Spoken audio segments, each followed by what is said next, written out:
Bonjour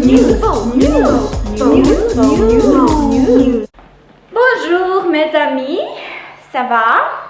I'm refilming this video because I've talked for 20 minutes and looking back at the video I realized that I had a massive lipstick stain on my teeth. All good now? Shall we begin? So, a company in China, which was spun off Alibaba, is going to be the biggest IPO ever. It will potentially raise $40 billion.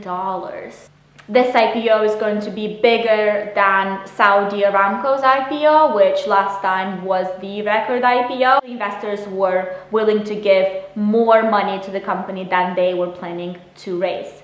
Now, for those of you who don't know what an IPO is an initial public offering. It's when a company that is private decides to be public and list its shares on a public stock market. We have talked about China in my previous videos, and I have said many times how China is doing so much better than other countries. Its stock market, as a result, has benefited. This is the sweater that I bought from Free People that I mentioned in my video about saving. I just wanted to show it off to you.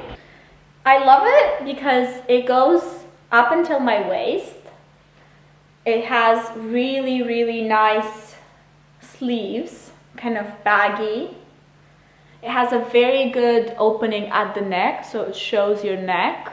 And it's made of cashmere, so it's absolutely fantastic. It feels amazing. HSBC have reported their results and they said that they will revamp their business model because interest rates are so low that they just are not making as much money as they wish. And the bit of news that's interesting for you, I think, is that they're thinking to charge for personal accounts here in the UK. When I was reading the news, I stumbled upon two different headlines, one from Reuters and one from the FT. The one from Reuters, where I work, said HSBC to revamp business model as lower interest rates hit profit.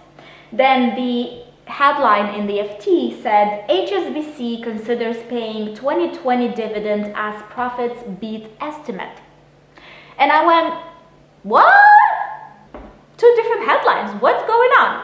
So I wanted to highlight that to you, that media reporters take different angles on the same story. Sometimes it's just good to read 3-4 different media about the same news. And if you want to be even more adventurous, just go and read the financial statements that the HSBC has on their website, because they're always there online, available for everyone. If you haven't followed the deal between Louis Vuitton and Tiffany, you're in for a treat.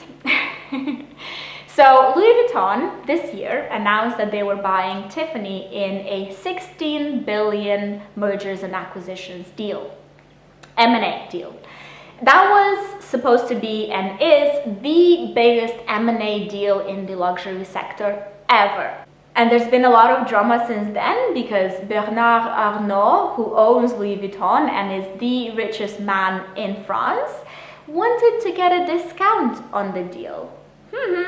And that goes very well with my last video about saving. If you haven't watched it, I will link it above. I talk about the importance of saving, the importance of being frugal. And yeah, I mean, Bernard Arnault, who is the richest man in France, he's a billionaire. He wanted to get a discount on a deal that he was making. Rich people always try to get a deal. So if you have this mindset, maybe one day you'll be like Bernard.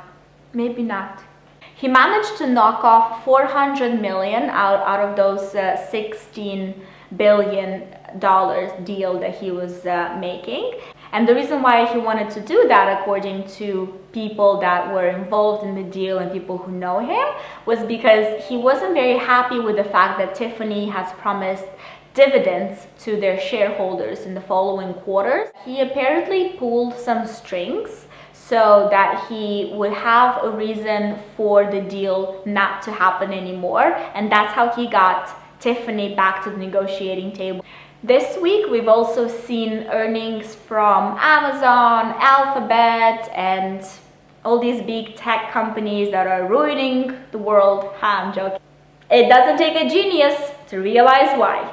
The online ad sales have increased massively. Online shopping has increased massively as well. For obvious reasons, I'm not gonna go into that. You're smart enough to realize why. Now, we all know that big tech companies, they have been the only reason why S&P 500 has increased so much in the past few years. They're the reasons why S&P 500 has increased this year as well.